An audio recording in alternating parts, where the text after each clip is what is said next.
Ladies and gentlemen, welcome back to Gaming with me, Tony Mo, and I'm here today to bring you my very first Titanfall 2 loadout. Now, back in the days of the original Titanfall, I would have loadouts that not only functioned well from a gameplay perspective, but that also had some sort of a fun theme to them, because, well, frankly, why the hell not? And that's exactly what I've done today.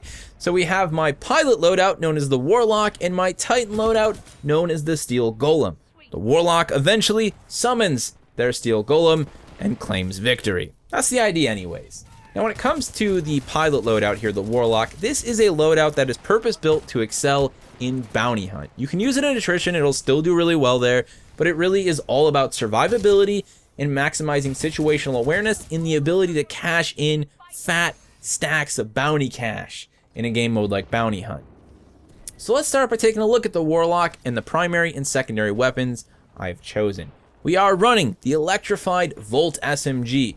Without a doubt, my favorite weapon in Titanfall 2. From an audio and visual design perspective, it is stunning. I love that just crisp, poppy electric sound that it has and that blue discharge.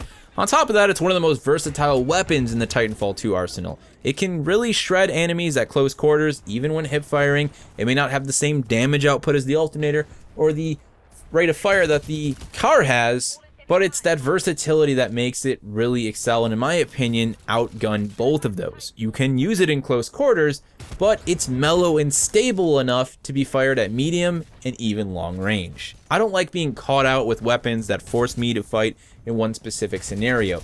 That's fun every now and then, but when it comes to bounty hunt, I want to be as versatile and as capable as possible at a large variety of engagement distances. The Volt allows you to do that. Now I'm pairing it with Speed Loader for faster reloading, because faster reloading means less time with the weapon down, less opportunities to get caught out with an empty magazine in your hand, which in turn increases survivability, and Tactikill. Pilot kills increase tactical availability. This is going to allow us to use our phase shift ability more often, again in turn, maximizing survivability, and that's really at the heart of what makes this class the Warlock.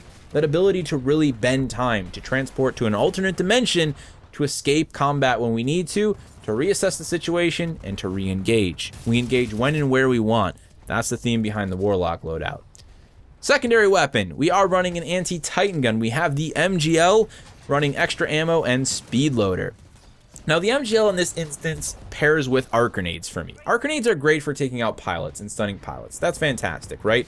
But I like to use arc grenades to blind Titans and then absolutely go to town with my MGL. The thing about bounty hunt is that you're not always going to be at the top of the game. You're not always going to have the best match. You're not always going to be the first team to call in their Titans. There are plenty of instances where my team was simply behind, or I was behind on an individual level. The enemy team had 2 or 3 Titans on the field. Maybe we had 1 or 2. I didn't have my Titan yet. This is where the MGL comes into play. The damage from the MGL, especially after you've just blinded a Titan and you have that, availability to really hit them while they're blind, can seriously rack up the build on your Titan. It's going to let you get your Titan into the battle as quickly as you possibly can at that point and level out the playing field. That's why I like that combination. I mentioned phase shift already. This is really our primary escape tool. Phase shift, when it comes to bounty hunt, I just haven't found a better ability. If you're someone who's quick on their feet, if you're someone who spends a lot of time disengaging and re-engaging targets, and you're racking up a lot of cash and you want to make sure that that cash gets to the bank without being cut down by an enemy, phase shift is there for you. On a basic level, you can just use it to disengage. So you're taking a lot of damage, phase shift, disengage.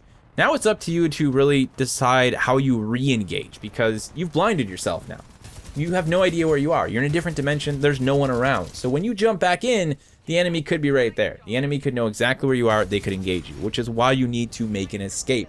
Move into a building, move around a corner, initiate a high-speed wall run, go into a B-hop, whatever you need to do to just get on the move so that you have that advantage when you re-engage, when you re-enter the primary dimension. That's really the power and the difficulty behind phase shift. But when used appropriately, you can survive for an incredible amount of time. And I've seen some pro-level Titanfall 2 players go on some absurd killing sprees with the combination of phase shift and Tactikill. Now we're also running fast regen. Again, I really wanted this class to be about survivability, so as soon as we disengage, we're starting to heal health right away. We're starting to regen health. That's really important to me. especially in Bounty Hunt where you're dealing with not just other players, but also AI. Now, kill report is, I think, questionable. Some people like it, some people think it's useless. I like it in Bounty Hunt in a public setting because I feel that more often than not, the enemy team, even my team, they like to crowd up too often, right? They 3 or 4 or 5 guys, they're all in one place shooting the AI together. So if I see 1 or 2 enemy death locations, that's a pretty good indication, especially in a public setting where I don't have any vocal communication with my teammates, that there's something going on over there. And then I can maybe push in and start to support my team, you know, with previous intel, rather than running to the guy on the other side of the map and finding out he's all alone, just, I don't know, practicing wall running or something. So I really do like kill report, at least when it comes to Bounty Hunt. Now for our boost, we're running map hack because, again, maximum situational awareness. You just can't go wrong with map hack, and it just makes sense from a thematic perspective as a Warlock. Let's move on, and let's take a look at what happens when our Warlock summons the Steel Golem. Now, at the end of the day, it's Tone. There's Tone. She's looking pretty. She's got a pink gun. She's got a blue chassis. She looks awesome. It's as simple as that. And she's running over core, so Titan starts with 20% core build time because I like to use my salvo core as often as possible. Enhanced tracker, critical hits apply 2 tracker marks, meaning that if we go for those precision shots, we can fire off our tracker missiles, again, more often. And Warp Fall, accelerated Titanfall. Now, Warp Fall has its positives and its negatives. Of course, it means your Titan gets into the battle quicker. So if you're someone who really likes trying to drop your Titan on an enemy Titan to get a kill, Warp Fall's great for that, right? But if you're someone who blindly mashes down on the D-pad and just tries to get their Titan in as soon as it pops up, and they don't really pay attention to where they descent their Titan, Warp Fall's probably not for you, because more often than not, that means that you descent poor Tone to her death. You probably dropped her around the corner.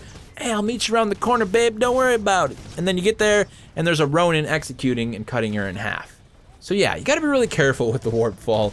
You know, you just don't have the protection from the bubble shield. So even if you know exactly where you are calling in your Titan, if there's 3 other Titans engaging you, it's probably best you find a building or something to at least give you some sort of cover and protection from incoming enemy damage.